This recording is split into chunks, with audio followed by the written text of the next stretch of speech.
설교 말씀 제목을 한번 크게 읽겠습니다. 시작. 어리석은 자의 삶.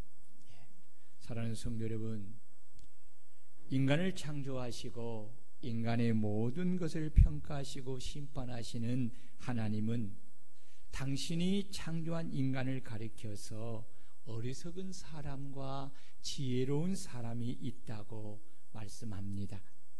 어리석은 사람은 자신을 창조하신 하나님이 없다고 부정하고 자기가 자기 인생의 하나님이 되어 자기가 원하는 대로 인생을 사는 자들이라고 합니다. 여기서 어리석다는 것은 하나님의 진리의 말씀을 듣고서도 깨닫지 못하고 자신의 육신의 생각을 고집하며 하나님의 진노와 사망을 향해 미련하게 달려가는 것을 가리킵니다. 그렇다면 오늘 성전에서 예배하는 우리 성도님들은 하나님의 보시기에 어떤 사람입니까? 지혜로운 사람입니까? 아니면 어리석은 사람입니까? 하나님이 말씀하시는 어리석은 사람은 첫째, 탐심에 사로잡혀 돈과 재물을 하나님보다 더 사랑하고 돈과 재물을 더 의지하며 삶을 살아가는 사람입니다. 오늘 본문 13절을 보면 한 사람이 예수님께 나와 자신의 형과 유업을 나누는 문제를 해결하려고 부탁하고 있습니다. 아마도 형제가 부모의 유산을 나누는 과정에서 문제가 발생이 된 것 같습니다. 형이 욕심을 부려 동생에게 나누어줘야 할 분분까지도 독차지했는지, 아니면 동생이 자기 몫을 받고도 만족할 수가 없어 재물에 대한 탐심을 가지고 조금 더 차지하려고 욕심을 부렸는지 모르지만 분명한 것은 물질에 대한 탐심으로 인하여서 형제 간의 다툼과 분쟁이 생겼다는 것입니다. 여기서 우리는 탐심으로 인한 형제 간의 재산 문제의 사건 단면을 통해 물질에 대한 탐심이 얼마나 인간 관계를 파괴할 수 있는지를 볼 수가 있습니다. 형제 사이는 피로 맺어진 관계이고 부모와 자식 다음으로 모든 인간 관계에서 가장 가깝고 친밀한 관계에 해당을 합니다. 그런데 이렇게 가까운 형제 간의 관계가 재산 분배 문제로 금이 갔다는 사실은 물질에 대한 욕심이 형제 관계뿐만 아니라 그 외의 모든 인간 관계를 손상할 수 있다는 것을 말해주는 것입니다. 실제로 우리는 주위에서 재산 문제로 형제 간에 싸우고 부모 자식 간에 싸우고 원수처럼 지내는 경우를 종종 볼 수가 있습니다. 심지어는 재산 문제로 부모 형제를 죽이는 일도 우리는 심상치 않게 발생하고 있는 것을 목격하고 있습니다. 그런데 인간이 가진 탐심은 자신을 창조하신 하나님과의 관계마저도 무너뜨리고 만다는 것입니다. 인간의 첫 조상 아담과 하와는 마귀가 하나님이 금지한 선악과를 너희가 따먹고 하나님같이 되라는 이 거짓된 유혹을 받아서 그들의 마음에 하나님이 되고자 하는 탐심의 마음을 가짐으로 그들은 하나님이 하신 말씀을 불신하여 거역하고 선악과를 따서 먹음으로 하나님과 맺어진 생명의 관계가 끊어지고 그들은 하나님의 진노로 사망에 이르게 된 것입니다. 이처럼 탐심은 사람을 어리석은 사람으로 만들어 자신의 생명과 복이 되신 하나님과 관계를 끊어 사망에 이르게 하고, 이 탐심은 사랑하는 가족과의 관계도 끊어버리고 원수의 관계로 만들고 마는 것입니다. 사람의 마음의 가장 큰 탐심은 돈과 재물에 관한 것입니다. 사람이 돈과 재물에 대한 탐심을 가지면 반드시 하나님과 믿음의 관계가 끊어지고 사람과의 관계가 무너져 내립니다. 왜냐하면 반드시 마귀의 유혹을 받아 돈과 재물을 하나님보다 부모와 형제와 친구보다 더 사랑하여 탐심으로 돈과 재물을 가지기 위하여 하나님의 말씀을 저버리고 부모와 자식과 형제와 친구를 이용하여 거짓으로 사기도 치게 만드는 것입니다. 여러분, 사울왕을 보십시오. 그가 탐심으로 자기를 하나님보다 더 사랑하였기에 그는 하나님의 말씀을 저버리고 돈과 재산이 되는 좋은 양과 소와 짐승들을 살려온 것입니다. 그리고 자신을 위하여 기념비를 세우는 것입니다. 결국 그는 탐욕으로 인하여서 자신을 왕으로 세우신 하나님의 말씀을 마치 헌식처럼 버림으로 인하여서 하나님도 그를 버려 왕이 되지 못하게 한 것입니다. 결국 그는 자기를 사랑하는 탐심으로 인하여서 자신이 가진 모든 것을 다 잃어버린 어리석은 자가 된 것입니다. 예수님의 제자 가룟 유다를 보십시오. 그는 주님께 남다른 사랑을 받았습니다.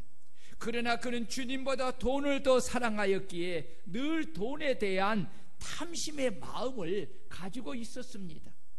그래서 늘 헌금을 훔쳤습니다. 그리고 그가 가진 탐심은 더 커져서 그는 자신의 스승인 예수님을 은 30을 받고 팔아버린 것입니다. 그리고 예수님이 붙잡혀 죽도록 예수님을 잡는 앞잡이가 되어서 그들을 예수님이 계신 곳으로 데리고 와서 예수님을 넘겨준 것입니다. 그리고 그는 비참하게 자살하여 죽었습니다. 이처럼 탐심은 오직 자신만을 위하여 모든 불의를 행하게 하는 것입니다. 사람이 탐심으로 돈과 재물을 가지기 원하기에 이로 인하여서 얼마나 많은 사건과 사고들이 일어나고 있습니까? 오늘날 많은 사건 사고의 이면을 살펴보면 돈과 재물에 대한 탐심으로 인하여 일어난 것임을 우리는 알 수가 있습니다. 정말 가만히 여러분 한번 살펴보세요.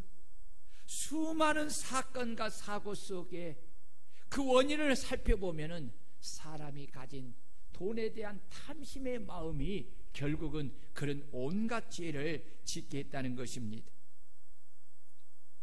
그래서 주님은 삼가 모든 탐심을 마음과 생각에서 물리치라고 말씀하십니다.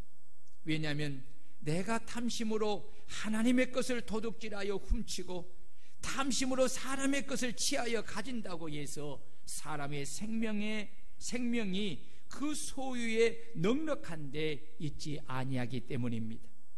그것을 다 사용하기 전에 내 생명이 끝날 수 있다는 것입니다.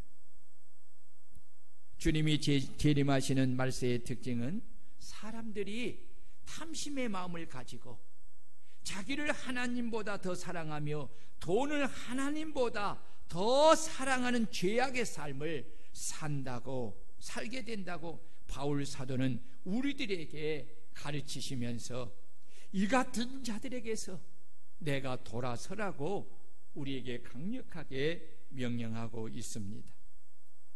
여러분, 왜 히브리서 기자는 성도들을 향하여서 돈을 사랑하지 말고 있는 바를 족한 줄로 알라. 하나님이 친히 말씀하시기를 내가 결코 너희를 버리지 아니하고 너희를 떠나지 아니하리라 하셨느니라 라고 우리에게 권면을 하시는 것입니까? 그것은 돈을 사랑함이 일만하게 뿌리가 되기 때문입니다. 돈을 탐내는 자들은 악한 마귀의 미혹을 받아서 사울 왕과 같이 가룟 유다처럼 믿음에서 떠나 많은 근심으로 자기를 찌르기 때문입니다. 그래서 주님은 누가복음 16장 13절에서 집 하인이 두 주인을 섬길 수 없나니 혹 이를 미워하고 저를 사랑하거니와 혹 이를 중히 여기고 저를 경히 여길 것임이라. 너희는 하나님과 재물을 겸하여 섬길 수 없느니라 라고 한 것입니다. 내가 돈과 재물을 탐하여 하나님보다 돈과 재물을 더 사랑하면 그것은 반드시 일만하게 뿌리가 되어 하나님을 섬기는 믿음의 길에서 떠나고 하나님의 말씀을 떠나 악한 마귀가 유혹하는 대로 돈과 재물의 종이 되어 섬기다가 결국 어리석은 부자와 같이 영원한 사망에 이르게 되는 것을 우리는 깨달아 알아야 합니다. 그렇다면 왜 돈과 재물을 사랑함이 일만하게 뿌리가 되는 것입니까? 탐심은 만족을 모르기 때문입니다. 끝도 없이 탐함으로 그로 인하여서 일만악을 저지르게 되는 것입니다. 그래서 성경은 탐심은 하나님이 가장 싫어하고 진노하시는 우상 숭배라고 한 것입니다. 그렇습니다. 탐심으로 돈을 사랑하는 것은 돈을 하나님으로 섬기는 우상 숭배입니다. 하나님은 반드시 우상 숭배의 죄를 징계하여 그에게 준 모든 것을 다시 가져가시고 그 우상을 무너뜨리는 것입니다. 그러므로 인간이 행복한 삶을 영위하기 위해서는 주님이 하신 말씀을 따라 모든 탐심을 마음에서 생각에서 버리고 이로 하나님과 화평해야 될 뿐만 아니라 아래로 나와 관계를 맺고 사는 사람들과도 화평 관계를 유지해야만 합니다. 인간의 행복은 물질에 많고 적음이 있는 것이 아니라 하나님과 주위 사람들과 얼마나 서로 사랑하며 화평한 관계를 맺고 사느냐에 달려 있는 것입니다. 그런데 인간의 관계에 탐심이 개입될 때 인간 관계는 금이 가고 깨어질 수밖에 없습니다. 돈은 모든 것을 다 해결할 수 있는 전능하신 하나님이 아닙니다. 그러므로 인간관계를 깨는 탐심으로 돈과 재물을 사랑하고 탐하여서 돈과 재물을 자기 하나님으로 여기며 사는 어리석은 자의 삶의 모든 탐심을 내 마음에서 생각에서 버릴 수 있기를 주의 이름으로 축원합니다. 그리고 주님이 권고하신 말씀을 따라 이제 돈과 재물보다는 돈과 재물을 주시는 나의 생명을 주관하시는 하나님을 더 사랑하고 내 부모와 형제와 이웃을 더 사랑하여 내가 가진 돈과 재물을 가지고 오직 내 자신만의 육체를 위하여 사용하는 것이 아니라 하나님의 뜻을 따라 하나님의 것인 11조를 온전히 하나님께 드리고 또한 하나님의 선한 일에 힘쓰는 삶을 살아가는 지혜로운 인생을 살아가는 저와 여러분들이 되시기를 축원합니다. 하나님은 이런 지혜로운 삶을 사는 자들에게 약속하신 대로 그들을 결코 버리지 아니하시고 그들을 떠나지 아니하시며 그들에게 필요한 모든 것을 넉넉하게 공급하고 그가 선한 일을 더 많이 하도록 더 풍성한 복을 주시는 하나님이심을 믿고 살아가는 성도들이 되시기를 축원합니다. 두 번째로 어리석은 사람은 어떤 사람입니까? 하나님이 자신의 생명의 주인 되심을 기억하지 않고 자신이 주인이 되어 삶을 살아가는 사람입니다. 20절입니다. 하나님이 이르시되 어리석은 자여 오늘 밤에 내 영혼을 도로 찾으리니 그러면 내 준비한 것이 누구의 것이 되겠느냐 하셨으니 주님이 탐심에 붙잡혀 사는 자들을 위하여 하신 비유를 보면 이 부자는 기존의 곳간에 쌓아둘 것이 없을 만큼 그 밭에서 많은 소출을 거두어들였습니다. 그러자 부자는 심중에 생각하기를 기존의 곳간이 부족하니 헐고 더 큰 창고를 지어 거두어들인 곡식과 재산을 보관하리라 라고 계획을 세웁니다. 그리고 자신의 영혼에게 말하기를 영혼아 여러 해 쓸 물건을 많이 쌓아두었으니 평안히 쉬고 먹고 마시고 즐거워하자라고 그렇게 말을 합니다. 부자가 자신의 영혼에게 이렇게 말을 한 것은 여러 해 쓰기에 풍족한 곡식을 쌓아두었으니 앞으로 평안히 쉬고 먹고 마시고 즐기고 안락한 생활을 누리는 일만이 남았다는 것입니다. 여러분, 여기서 부자는 큰 착각을 하고 있습니다. 부자는 자신의 주인이자 소유권자이신 하나님을 망각하고 있다는 것입니다. 자신이 원하는 대로, 그리고 자신이 소유하는 것대로 자신의 생명을 얼마든지 유지할 수 있다고 생각한 것입니다. 여러분, 이보다 더 큰 착각은 없습니다. 그런데 어리석은 인간은 누구나 할 것 없이 다 이런 착각 속에서 인생을 살아가고 있다는 것입니다. 더 심각한 것은 이런 착각을 하면서도 자신이 이런 착각을 하며 사는 것조차도 모르고 인생을 산다는 것입니다. 여러분, 성경은 물질의 필요성을 부인하지 않습니다. 또 가난이 미덕이라고 그렇게 칭송하며 말하지 않습니다. 부나 물질을 창출하는 그 자체는 잘못이 아닙니다. 왜냐하면 하나님께서 인간에게 재물 얻을 능력을 주시고 그에게 필요한 모든 물질을 공급해 주시기 때문입니다.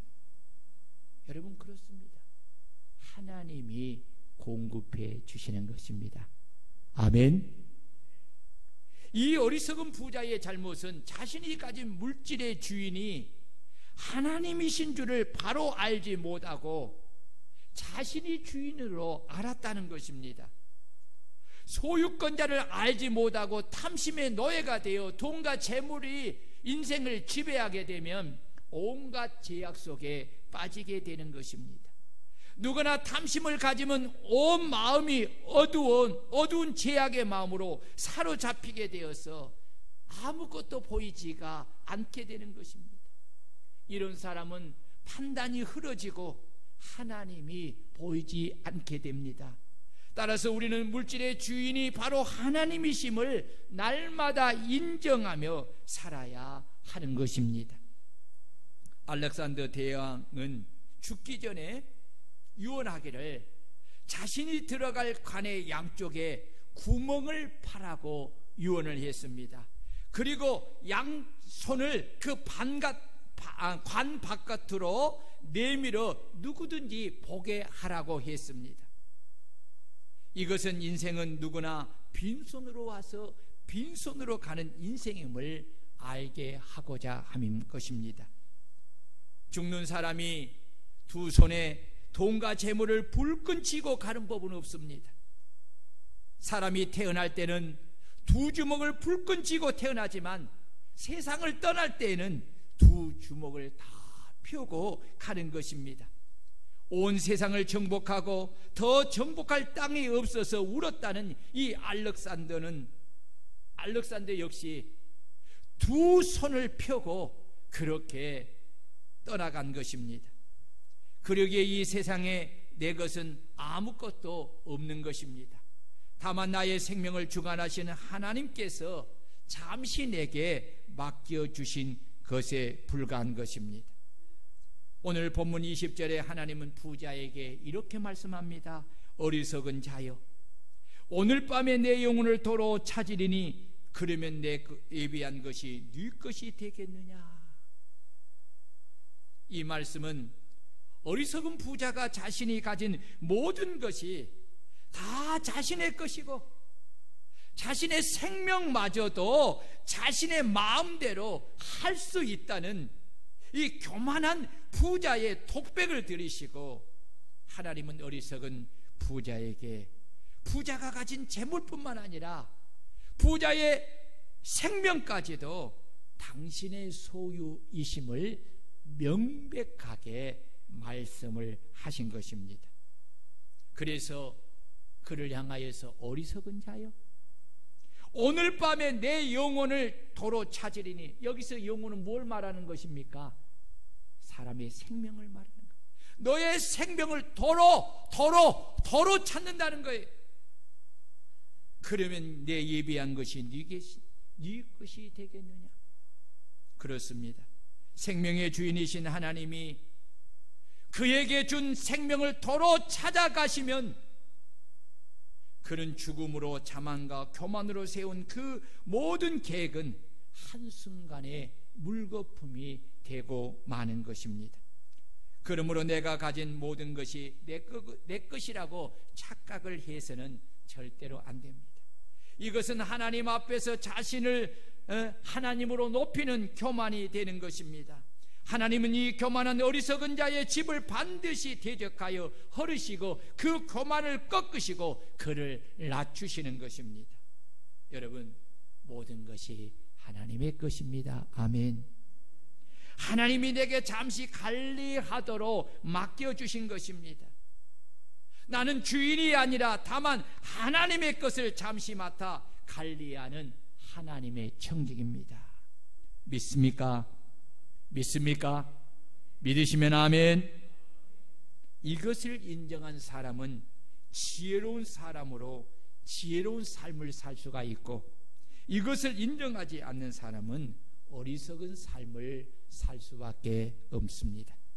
그러므로 우리 영혼은 하나님의 생명으로, 하나님의 평안음, 하나님의 기쁨으로, 하나님의 가치로 살아가야 합니다.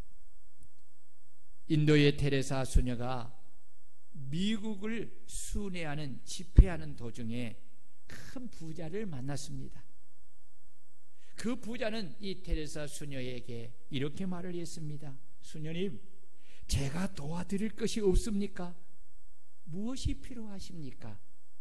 말씀만 하시면 제가 다 도와드리겠습니다. 이렇게 말을 했어요. 그 말을 들은 테레사 수녀가 웃으면서 이렇게 대답을 했다고 합니다. 예, 고맙습니다마는 저는 예수님만 필요합니다. 그분이면 족합니다. 모든 것은 그의 것입니다. 야, 참 대단하지 않습니까? 대단하지 않습니까? 예수님만 필요합니다.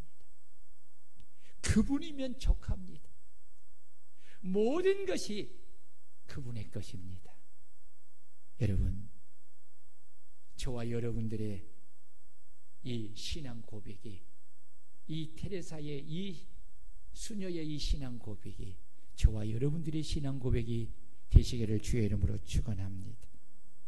하나님이 내가 가진 모든 것의 주인이시며 나의 전부임을 믿으며 살아가는 우리 성도들이 되시기를 축원합니다. 다윗은 시편 14편 1절에 여러분, 자, 눈을 뜨시고 졸면, 여러분 눈 감으면 하나님 말씀 안 들어와요. 절대로 안 들어요. 자, 눈을 좀 뜨세요. 목사님이 이렇게 보고 있잖아요. 다 여러분 보고 있잖아요. 그러니까 눈을 떠요. 좀 뜨고 잘 봐요. 보시고 그래야 말씀이 들어. 이렇게 중요한 말씀을 잘 들어야 어리석은 삶을 살지 않고 지혜로운 삶을 살아. 그런데 말씀을 안 들으면 말씀이 없으니까 어리석은 삶을 살아갈 수밖에 없어요. 자, 보세요.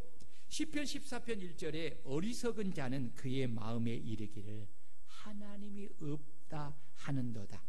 그들은 부패하고 그 행실이 가증하니 선을 행하는 자가 없도다 라고 하였습니다. 하나님은 마음에 하나님을 신뢰하지 않고 하나님보다 하나님을 더 믿으며 육신의 힘을 자신의 힘으로 삼고 마음이 여호와 하나님이 계셨다는 사람들에게 에레미야 선지자를 통해서 이렇게 말씀합니다. 화면을 한번 보십시오. 우리 집사님, 이거 에레미야 17장 5절에서 11절 말씀인데 5절과 6절은 어리석은 자의 삶을 사는 자들에게 대한 말씀입니다. 우리 다 같이 에레미야 17장 5절 다 같이 시작. 여호와께서 이같이 말씀하시느니라. 무릇 사람을 믿으며 육신으로 그의 힘을 삼고 마음이 여호와에게서 떠난 그 사람은 저주를 받을 것이라. 그는 사막의 떨기나무 같아서 좋은 일이 오는 것을 보지 못하고 강야 간조한 곳 건건한 땅 사람이 살지 않는 땅에 살리라.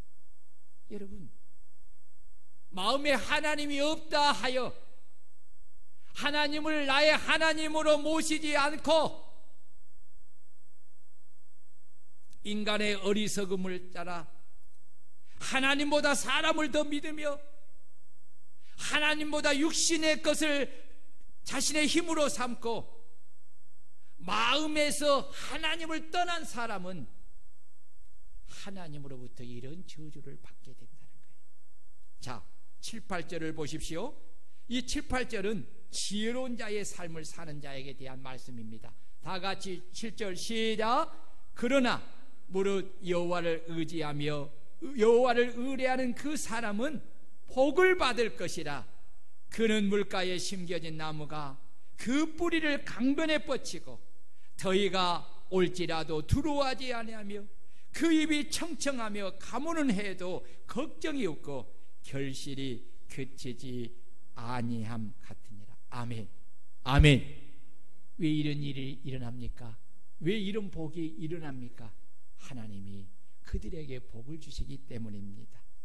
그래서 9절에서 11절은 어리석은 자의 삶을 사는 자들에 대한 결론을 이렇게 말하고 있습니다. 다시 한번 보여주세요. 자, 9절 시작.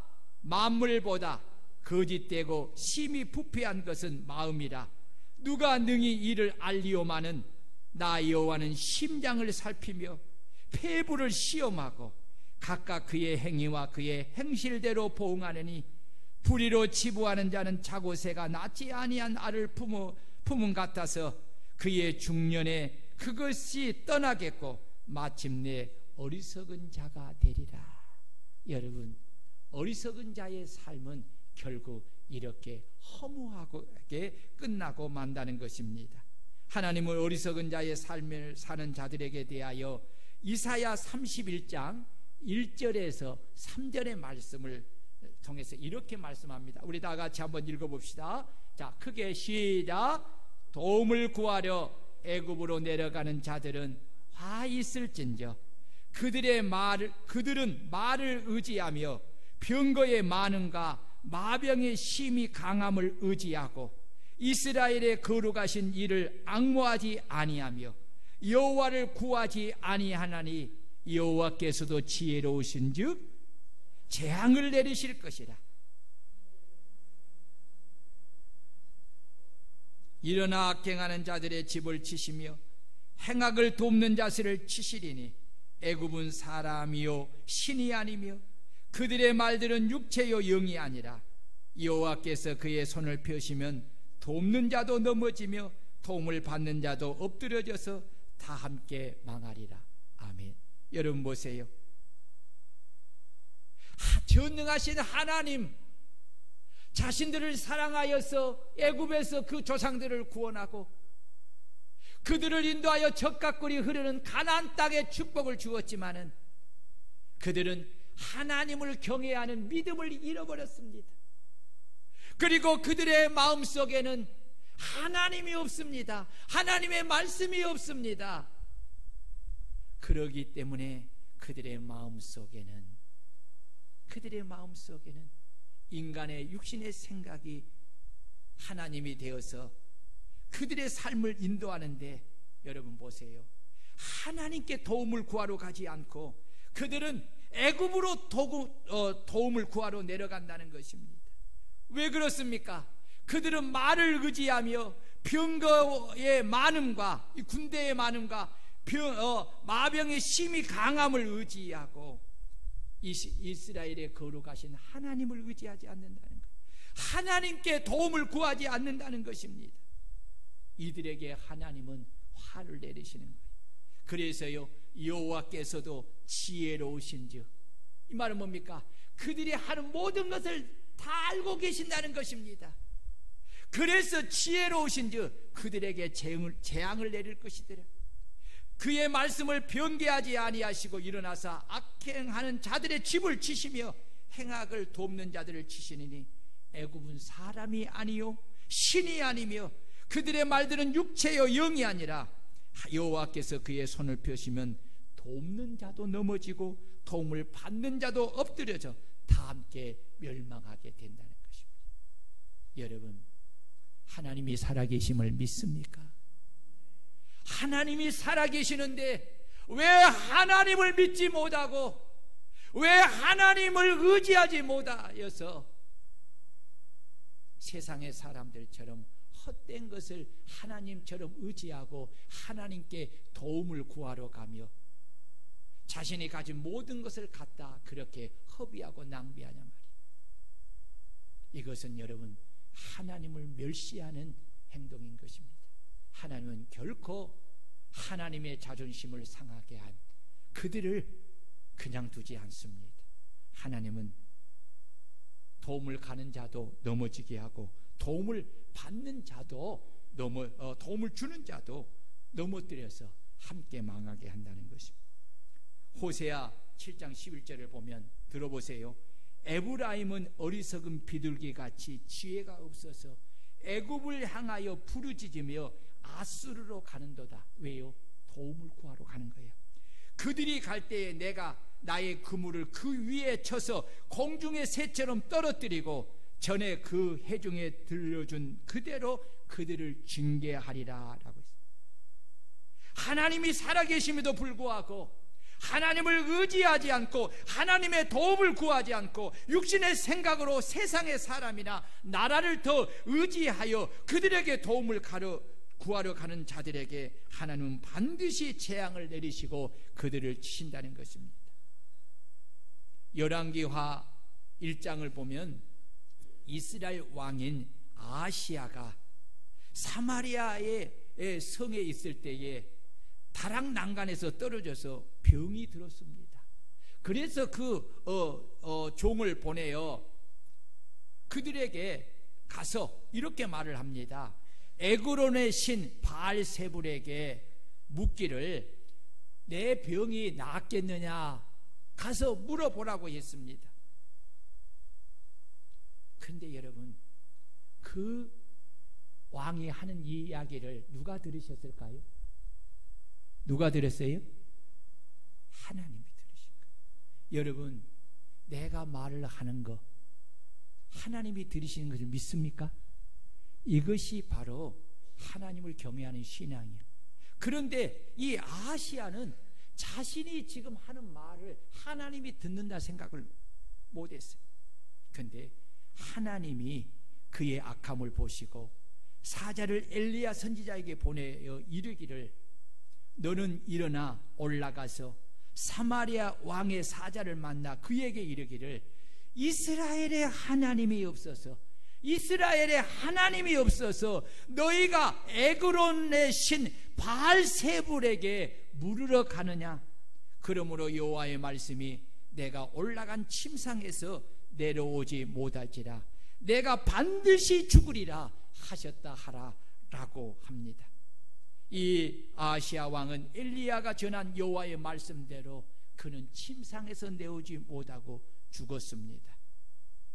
하나님이 맡겨주신 하나님의 백성을 다스리는 왕이 하나님을 의지하지 않고 자신의 생명에 관한 것을 하나님께 묻지 않고 헛된 우상을 더 의지하여 죽은 우상에게 물어보는 것은 여러분 하나님을 모독하는 행위인 것을 알아야 합니다.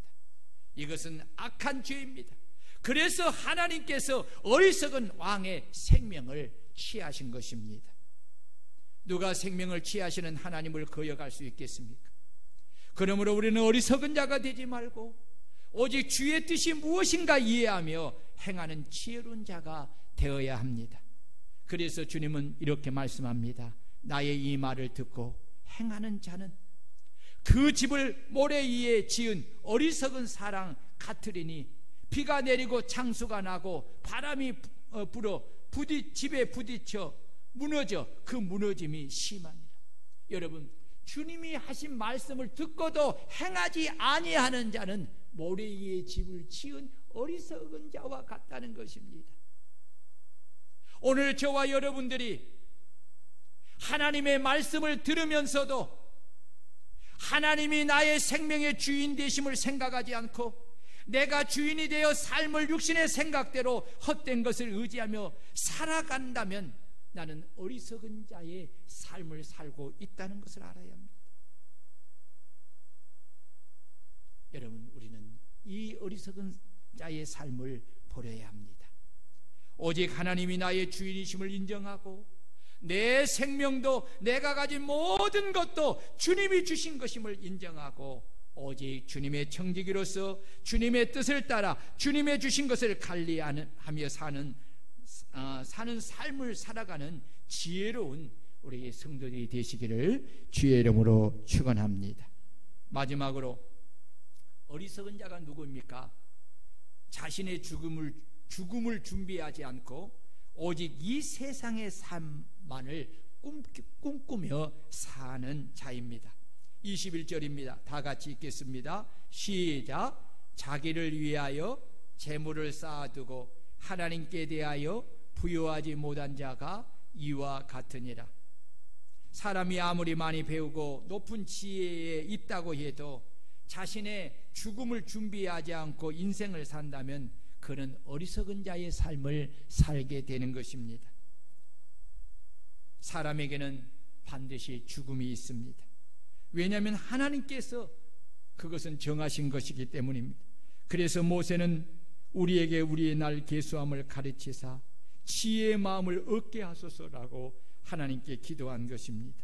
여러분, 하나님께서 나를 한 달 후에 부르셔서 내가 죽는다고 여러분 가정해 보십시오. 그러면 여러분의 삶의 자세가 분명 달라질 것입니다. 한 통계에 의하면 만일 한 달 후에 내가 죽는다면 나는 한 달을 어떻게 사용할 것인가 라는 질문에 대부분 사람들이 가장 가치 있는 일이 무엇인가를 먼저 결정하고 그 일을 하는데 시간을 보내겠다고 그렇게 응답을 했다고 합니다. 그런데 오늘 본문의 부자는 어떻습니까? 죽음을 객관화하고 있다는 것입니다. 다른 사람은 죽어도 자신의 죽음은 전혀 생각하지 않고 있다는 것입니다. 그러기에 부자는 자신의 생명을 향하여 내 영혼아 여러 해 쓸 물건을 많이 쌓아두으니 평안히 쉬고 먹고 마시고 즐거워하자라고 한 것입니다. 여기에 부자의 마음에 자신의 죽음에 대한 생각이 있습니까? 없습니다.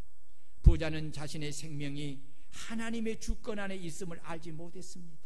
하나님이 부르시면 쌓아놓은 재물이 자기 것이 될 수 없음을 알지 못했다는 것입니다. 그러기에 그는 하나님 앞에서 자만으로 교만을 떠는 것입니다. 이것이 바로 어리석은 자들이 살아가는 삶의 모습인 것입니다. 그래서 야고보 사도는 우리에게 어리석은 자의 삶을 살지 않도록 이렇게 우리에게 교훈을 하고 있습니다. 들으라, 너희 중에 말하기를 오늘이나 내일이나 우리가 어떤 도시에 가서 거기서 1년을 머물며 장사하여 이익을 보리라 하는 자들아, 내일 일을 너희가 알지 못하는도다. 너희 생명이 무엇이냐? 너희는 잠깐 보이다가 없어지는 안개니라. 너희가 도리어 말하기를 주의 뜻이면 우리가 살기도 하고 이것저것을 하리라 할 것이거늘 이제도 너희가 허탄한 자랑을 하니 그러한 자랑은 다 악한 것이라. 그러므로 사람이 선을 행할 줄 알고도 행하지 아니하면 죄니라 라고 했습니다. 예수님은 어리석은 부자의 비유의 결론을 이렇게 21절에서 말씀한 것입니다. 자기를 위하여 재물을 쌓아두고 하나님께 대하여 부요하지 못한 자가 이와 같으니라. 오늘 예수님은 이 비유에서 부자는 결코 하나님께 대하여 부자가 아니라는 것을 말씀하고 있습니다. 그는 하나님께 참으로 가난한 자였습니다. 여러분, 하나님께 대하여 부유한 것은 무엇입니까? 그것은 오직 자신을 위하여 보물을 하늘에 쌓아두는 것입니다. 이에 대하여 주님은 마태복음 6장 29절 이하에서 너희를 위하여 보물을 보물을 땅에 쌓아두지 말라. 거기는 좀과 동독이 해하며 도둑이 구멍을 뚫고 도둑질하니 오직 너희를 위하여 보물을 하늘에 쌓아두라. 거기는 좀이나 동독이 해하지 못하며 도둑이 구멍을 뚫지도 못하고 도둑질도 못하니라. 내 보물이 있는 그곳에는 내 마음도 있느니라 라고 하였습니다. 여러분, 그래서 바울 사도는 이렇게 말합니다. 내가 이 세대의 부한 자들을 명하여 마음을 높이지 말고 정함이 없는 재물에 소망을 두지 말고 오직 우리에게 모든 것을 후히 주사 누리게 하시는 하나님께 두며 선을 행하고 선한 사업을 많이 하고 나눠주기를 좋아하며 너그러운 자가 되게 하라. 이것이 장래에 자기를 위하여 좋은 터를 쌓아 참된 생명을 취하는 것이라. 에어컨 좀 켜주실래요? 예. 그러므로 성도는 이 땅에 사는 동안 자신이 주인이 아닌 하나님의 청지기 자세로 삶을 살아가야 합니다. 주님은 비유에서 부자가 쌓은 재물로 인생을 즐길 계획을 하고 있을 때에 하나님께서 그에게 하시는 말씀이 무엇입니까? 오늘 밤에 내 영혼을 도로 찾겠다는 것입니다. 여러분, 이것은 무엇입니까? 부자에게, 부자야, 이 어리석은 부자야, 네가 가진 생명은 내가 너에게 준 것이니 내가 내 것인 너의 생명을 도로 찾겠다는 거예요. 여러분, 여러분의 생명의 주인이 여러분이 믿는 하나님이심을 믿습니까? 믿습니까? 여러분, 이것을 믿을 때 내가 지혜로운 인생의 삶을 살 수가 있습니다. 하나님의 청지기로서 지혜로운 인생을 살 수가 있는 것입니다. 여러분, 잊지 마세요. 잊지 마세요. 우리의 생명의 소유주는 주님이십니다. 내가 가진 모든 것의 주인은 주님이십니다.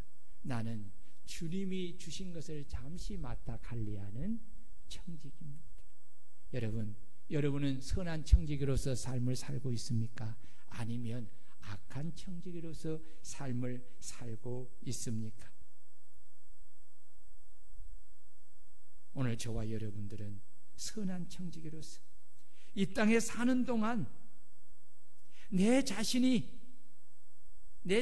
주인이 하나님이심을 알고 나는 하나님의 청지기로서 하나님이 내게 맡겨주신 것을 가지고 선한 일에, 선한 사업에 부여하고 나누어주기를 좋아하며 사람들에게 너그러운 자가 되는 저와 여러분들이 되시기를 바랍니다. 왜 그렇습니까?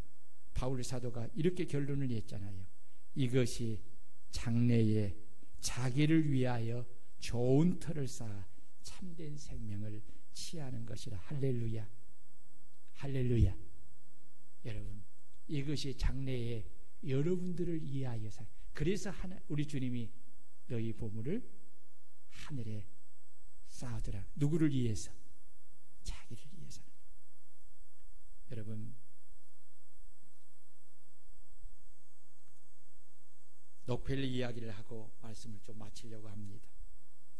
록펠러는 여러분이 잘 아는 것처럼 철저한 기독교 신자였고 11조로 자신의 믿음을 평생토록 증명해 보인 사람입니다. 그의 어머니는 그가 5살부터 11조 신앙을 가르쳐 주었습니다. 11조는 어떤 수입이든지 하나님께 드리는 것이지요. 록펠러 어머니는 엄격하게 신앙생활을 가르쳤을 뿐만 아니라 성실하고 부지런한 신앙생활을 강조했습니다. 무슨 일이든지 주의 일을 하듯이 열심히 하고 근검전략하며 사는 것이 기독교인의 바른 자세라고 가르쳤다고 합니다. 록펠러는 H 목사님과 손을 잡고 자신의 재산 중 6,100만 달러를 가지고 록펠러 의학연구소를 설립하여서 전염병으로 죽어가는 전 세계 어린이들을 구하는 일에 힘을 썼습니다. 또한 평생에 4,900개의 교회를 세웠습니다. 그리고 록펠러 재단을 설립하여서 전 세계에 굶어 죽어가는 사람들을 구하는 일에 발벗고 나셨습니다. 그런데 그가 록펠러 재단을 세우면서 그가 하나님께 영광을 돌리면서 그가 이렇게 말을 했습니다. 내가 돈 버는 재능은 하나님께서 내게 주신 선물 중에 선물이다. 이런 선물을 받은 나는 원 없이 돈을 많이 벌어 보았다. 이제 나는 하나님의 뜻을 따라 사람에게 도움이 되도록 이 돈을 쓸 것이다. 하나님은 내가 돈을 벌면 그것을 또 다른 사람에게 나누어 주실 것을 아시고 나를 도구로 사용하고 계신다. 나는 하나님의 도구일 뿐이다. 또한 이것이 하나님이 내게 내린 사명이라고 나는 믿기 때문이다 라고 말을 했습니다. 록펠러는 미국이 심각한 경제 공황에 빠졌을 때에 그런 미국 대표 기업가로서 사람들에게 희망을 전해주고 싶어서 길거리를 오갈 때마다 행운의 동전을 나누어 주면서 3가지 글을 쓴 종이와 함께 나누어 주었다고 합니다. 그 종이에는 첫째, 주께서 당신을 축복하기를 원합니다. 두 번째는 빌립보서 4장 19절, 나의 하나님이 예수 그리스도 안에서 영광 가운데 그 풍성한 대로 너희 모든 것을 채우시리라. 세 번째는 하나님이 매일 나와 함께 하십니다. 이 세 문구를 써서 그들에게 돈을 그렇게 나눠주면서 복음을 전하고 희망을 갖도록 했다고 합니다. 록펠러는 1937년 5월 23일 새벽 심장마비로 98세 나이로 하나님께 부르심을 받았습니다. 당시로서 100세 가까이 살기는 참 드문 일이었습니다.